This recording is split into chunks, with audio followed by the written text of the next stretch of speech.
Olá pessoal, tudo bem? Bom, eu trago mais um vídeo para vocês, referente ao último texto que eu passei para vocês, do Edival Lourenço, A literatura é o único instrumento realmente capaz de mudar o homem. Bom, esse é um texto bem simples, bem objetivo, né? É um ensaio, tá? Um ensaio bem curto, onde o autor vem trazer algumas ideias que ele tem, mas principalmente que ele se ancorou em outros teóricos a respeito da literatura ela ser um instrumento que serve para mudar o homem, para formar o homem, certo? Então, é um texto curto, um texto fácil da gente compreender, visto que já foram feitas várias leituras a respeito do assunto, né? Bom, o autor começa o texto dizendo que a literatura ela não é um fenômeno recente, ela já existia desde a época das inscrições rupestres, né? Então, antes mesmo da invenção da escrita, ela já existia e ela acontecia por meio da sua forma oral, pela oralidade, né? Então, contava-se histórias por meio da oralidade sobre os povos, os seus feitos e tudo mais. Aqui eu trouxe para ilustrar para vocês uma figura bem enigmática, né? Uma tribo reunida em frente à Pedra do Ingá, os códigos rupestres gravados na rocha, que ainda não foram traduzidos, né? Então tá aqui esse povo junto a essa pedra e ali a gente tem alguém contando uma história. Então é uma figura que traz bastante informação para a gente pensar sobre isso, certo? Então o registro literário ele vem desde a escrita rupestre, passando pela escrita cuneiforme, né, onde ela acontecia por meio, né, de pedras, de lascas. Depois ela vem no papiro, que é a primeira aí,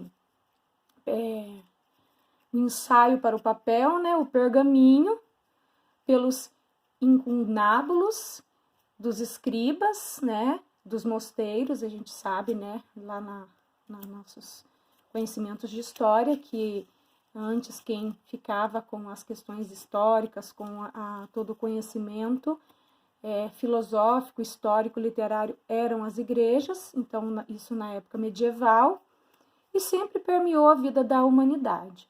Aí eu trouxe aqui uma tirinha até mesmo para a gente pensar sobre a importância dessa literatura, né? Quando a gente lê, quando a gente escreve alguma coisa. Então,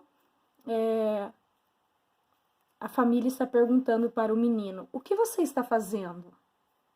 Já não falei para parar com essa besteira de pintar as paredes? O que fará nossa tribo ser reconhecida depois de muitas lutas serão seus guerreiros e não seus pintores. Pegue sua lança.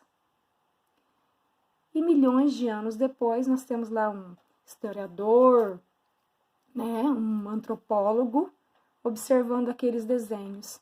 Então veja que muitas vezes a gente não dá muito valor à arte, à literatura, mas se nós formos hoje estudar os povos antigos de milhões e milhões de anos, é ali que a gente vai buscar os conhecimentos, naquele que ficou registrado, certo? Então é uma das importâncias da literatura aí, né? Registros históricos e literários.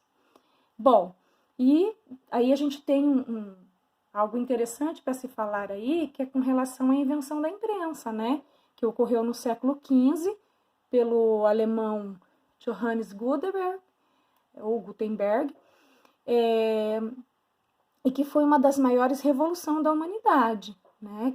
Lá por 1430. Então, essa máquina, ela realmente transformou toda a questão da leitura, né? Então, aquele papel, aquele suporte de papel, o chumaço impresso encadernado, nessa técnica foi conhecido pelo livro, né, por livro, e permitiu a disseminação massiva dos conteúdos literários. Então, dentro da literatura, essa invenção da imprensa, do papel, enfim, ela é muito importante, tá? Bom, então para que serve mesmo a literatura, né? Vocês estarão discutindo agora sobre a importância da literatura na formação humana, né? Então, para que serve? Forças não passíveis de avaliação imediatamente em números, peso, medida ou valor monetário. Então, será que ela sendo uma força não passível de avaliação imediata, não dá para medir em número, em peso, em valor monetário? Então, eu estou falando de um bem essencial, eu não tenho como mensurar. Ela é uma força que ela vai muito além daquilo que se pode medir. Né? Nós já falamos em outros textos a questão de tudo que a literatura pode causar, tanto na formação psíquica do ser humano, quanto socialmente. Né? Ar que respiramos. Olha essa comparação do autor, né? Ele compara a literatura com o ar que respiramos. Nós não vivemos sem ar. Então, ele está querendo dizer aqui no texto dele que nós, assim como o ar, nós não vivemos sem a literatura. Com uma diferença significativa. O ar é natural. A literatura é invenção humana no desenrolar de sua cultura. Né? E aí ele traz aqui 10 exemplos de utilidade da literatura. Esse trecho do texto dele, ele pode ajudar muito vocês no trabalho, né? Contribui para a formação, estabilização e desenvolvimento de uma língua como patrimônio coletivo. Então, se a gente para pensar em questão linguística, a literatura, ela contribui muito para como patrimônio mesmo dessa língua, né? Mantém o exercício, o arejamento e o frescor da língua, então ela está ali a todo momento, porque a língua é viva, né? Então ela está sempre trazendo o que é novo, o frescor, o exercício dessa língua. Terceiro, proporciona o aprendizado e a transmissão de valores morais, bons ou ruins, e o senso crítico de escolha dentre eles, ou até de rejeitá-los por inteiro. Então ela traz essa questão de valor e valoração, né? Expande a rede neural do leitor, ou seja, eu estou falando de desenvolver o cérebro mesmo para as coisas, para o entendimento, né? Principalmente dentro do próprio sentimento, do desenvolvimento cognitivo e psicológico. Quinto, enseja o surgimento e a disseminação de valores estéticos, então, quanto mais eu leio boas obras, a minha crítica estética, o meu valor estético, ele vai ampliando também, né? Sexto, possibilita ao leitor entrar em contato com a frustração ficcional, exercício para o amadurecimento, enfrentamento das frustrações e resistência e superação. Então, há quem diga que a literatura também é uma terapia, porque muitas vezes você se frustra com a personagem ou com o desenrolar da história, e nós também vamos amadurecendo nessas questões. Estimula o cruzamento de informações, possibilita a sinergia de pensamento, amplia a visão da realidade, cria uma nova realidade. Oitavo, ela faz a aproximação entre a ciência e a vida, né? Cria pré-condições para os atos e os fatos ganharem uma dimensão simbólica, então as coisas passam a ter sentido. E aí ele termina dizendo que a literatura não é uma panaceia, ou seja, o que seria panaceia? Remédio para todos os males. Mas a base, a plataforma de lançamento de cidadãos melhores, numa sociedade portadora de um clima onde pessoas de boa vontade possam ver implantados suas ideias de paz, respeito, cordialidade. Então, por meio da literatura, você consegue fazer o desenvolvimento social, né? Aqui eu deixo para vocês uma sugestão para ampliação de leitura, que é o texto da Baroni, Literatura e Construção de Identidade. Tá aqui o link, né, para que vocês possam verificar esse texto, que é bem interessante. Ele tem uma linguagem para a área da psicopedagogia, quer dizer, o desenvolvimento psicológico humano. A referência desse texto está aqui, tá? Que ele foi publicado numa revista Bula, tá? E também o site onde eu tirei as imagens que nós conversamos aqui, também tem bastante informação importante lá, certo? Bom, pessoal, Vamos falar também agora a respeito do ensaio acadêmico que vocês terão que fazer, certo? Bom, eu fiz 2 orientações para vocês. A primeira delas foi essa aqui, que é de um professor de biologia, onde ele traz que o que é um ensaio acadêmico, né? Bom, a gente está falando de texto acadêmico, então nós não estamos falando de achismo, né? Nós estamos falando sobre textos que se baseiam em questões teóricas, né, metodológicas, que a gente precisa acertar, ok? Tá desfocando um pouquinho aqui, vamos ver se eu consigo arrumar, ótimo. Bom, então o que é um ensaio acadêmico, gente? É um gênero que tem o objetivo de discutir determinado tema. Qual é o tema que nós vamos discutir? Literatura, esse é o nosso tema.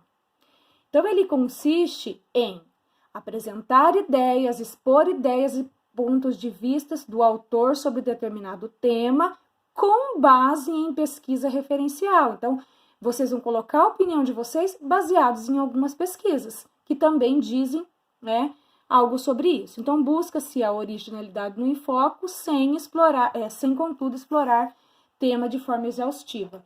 Bom, então, o gênero textual ensaio acadêmico, ele é um texto de opinião, tá? Um texto de opinião, ele é argumentativo e ele é expositivo, ou seja, você vai expor a sua ideia, a sua opinião, argumentando, ou seja, trazendo argumentos, comprovações, para que o teu leitor concorde com o que você está falando. Então, nesse texto, você vai exercitar as suas ideias, as suas críticas, as suas reflexões, impressões pessoais, avaliação sobre esse tema. Veja, nós tivemos, desde o início do ano, discutindo sobre a questão da literatura. Por que ela é importante para o homem, por que ela é um direito da sociedade. Nós tivemos vídeos, nós tivemos textos, nós tivemos questionário, nós tivemos falas a respeito disso, então tem muitas informações lá que, né, já devem ter feito você formar a sua opinião a respeito desse assunto, certo? Bom, se é um texto acadêmico, se é um texto onde você vai ensaiar, a primeira coisa que você faz é o seu rascunho, onde você vai trazer informatividade, certo? Então, primeiro, leia sobre o assunto, volta no nosso material, entenda. Vamos para a escrita? Primeira coisa, pega o seu caderno, pega um pedaço de papel e coloque tudo o que você pensa a respeito da literatura, por que ela é importante no desenvolvimento da sociedade, na formação do homem. Coloque, escreva sem medo. É um ensaio, você está ensaiando uma escrita, certo? A partir do momento que você fez colocou a sua ideia, aí você vai ordenar o seu texto, costurando com a ideia dos teóricos. Bom, e aí ele coloca aqui, como escrever um ensaio acadêmico? Bom, ele é uma tese, né? Então, que tese que nós vamos defender? Que a literatura, ela é importante para o desenvolvimento do homem, para o desenvolvimento da sociedade. É essa tese que nós vamos desenvolver. Certo? Então, a tese, nós vamos desenvolvê-la desde o início até o fim, defendendo essa ideia, tá certo? E a tese, ela aparece logo no primeiro momento ali do seu texto, tá certo? Lá na introdução ela já aparece, tá? Bom, o tema nós já falamos e tudo mais. Bom, na introdução, só vou falar um pouquinho mais a respeito do ensaio acadêmico. Ele é teórico, por isso que é importante você trazer teóricos e citações no teu texto, porque é a sua fundamentação teórica, ou seja, a investigação, a coleta de informação, é baseada em teoria e a linguagem ela pode ser comum, tá? Não é tão formal. Bom, ele tem as suas divisões, então eu tenho lá o tema, que é a literatura, o título aí vocês que vão dar. Então, no corpo do trabalho, você vai colocar a introdução, o desenvolvimento e a conclusão. O que é a introdução? É a apresentação do tema. Você vai apresentar o seu tema, o seu posicionamento e como você vai desenvolver isso, tá? Então, ó, a introdução, né? A introdução de um ensaio acadêmico deve apresentar a ideia a ser explorada e trabalhada, sugere uma linha de argumentação a ser adotada e esboça a organização do restante do trabalho. Ou seja, você vai colocar a ideia sua, o que você defende, como que você organizou suas ideias e quem você trouxe para dar peso para o seu trabalho, tá certo? Bom, aí continuando. O desenvolvimento do trabalho é onde você vai apresentar os seus argumentos, a sua ideia, a fala de especialistas. Então, ó, os leitores do seu ensaio acadêmico esperam que você se posicione claramente em relação ao tema no seu ponto de vista. Você precisa realizar uma pesquisa bibliográfica, que você já vem fazendo nos estudos, né? Você precisa realizar uma pesquisa bibliográfica sobre o tema, relatar aquilo que você acredita e fundamentar. Dedique cada parágrafo para cada questão, isso é, cada parágrafo vai trazer um argumento seu, tá certo? Redija com cuidado. Bom, então você traz o seu desenvolvimento, tem vários motivos. Esse último autor que nós falamos, ele apresentou 10 exemplos. Você escolha quantos você quer colocar, né, de acordo lá com o seu esboço, e depois você desenvolve isso.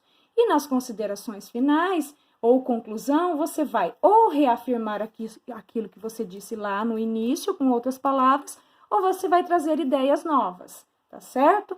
Bom, então rediza com cuidado, ele pede para que você revise o seu texto e tudo mais. Então veja que é um texto bastante simples, tá? E com relação à estrutura, que muitas vezes o pessoal tem um medo. Na verdade, a estrutura, gente, é a formatação. Então, ele fala lá título, nome do autor. Então, professora, precisa colocar capa? Não. Por quê? Vai aparecer o título do seu ensaio, o nome do autor, que é você ou o seu grupo, certo? Aí a introdução, o desenvolvimento e a conclusão, que são texto corrido, tá certo? Aí ele coloca a questão das referências e fala que tem que estar de acordo com a BNT, que a gente já conversou sobre isso, certo? Bom, sobre a formatação, tem que formatar lá. A hora que vai digitar o texto, já coloca que tem que ser papel A4, que ele coloca de 2 a 4 páginas, a gente colocou de 3 a 6, 3 a 6, não é obrigatório 6, nem, né? A margem superior 3,5, inferior 2,5, laterais 3. A fonte Times, que é a letrinha Times, né? Corpo 12, o tamanho da letra é 12. Espaçamento entre linhas 15 ou 1,5, né? E no parágrafo o espaçamento tem que ser 6 entre um parágrafo e outro, aí vai na configuração, né? E o parágrafo, quando você dá lá o tab para dar o parágrafo para iniciar, 1,5, tá certo? Os títulos têm fonte 13 e o título geral tem fonte 14, em negrito centralizado, certo? Bom, tudo isso está lá. Aí eu creio que vocês se apavoraram um pouco com o critério de avaliação. Bom, coesão e coerência eu não vou tirar nota com relação a isso, porque não é aula de língua portuguesa. Só pensando que o teu texto tem que ter uma lógica, e começo, meio e fim. Correção da linguagem, a argumentação... Na verdade, a argumentação é os conhecimentos que você tem, né? Relação entre a tese e argumento, atendimento às normas e estrutura. Gente, eu não vou avaliar por isso aqui. Isso eu coloquei como conhecimento de vocês, que é como se faz um bom ensaio. Eu vou corrigir as ideias de vocês. Então, vamos pensar assim, ó, nós estamos produzindo um ensaio. O que é um ensaio? É você começar a escrever aquilo que você pensa na universidade. E na universidade você escreve aquilo que você pensa? Sim, mas você precisa comprovar com a fala de autores. Aí a gente vem as citações diretas e indiretas que vocês aprenderam ano passado. Então, gente, vejam os slides, assistam aos vídeos, leiam aos textos. Eu coloquei uma série de textos para vocês. Na aula de hoje, 27, eu colocarei outros textos. Não é obrigatória a leitura, eu coloquei para ampliar, quem quiser ler, para ampliar o conhecimento, fique à vontade, tá certo? E eu estou disponível para esclarecimento de dúvidas, mas só assim, gente, não deixe para esclarecer dúvida na última hora, porque pode ser que eu não consiga atender, tá certo? Então, bom trabalho para vocês e qualquer coisa eu estou à disposição, tá certo?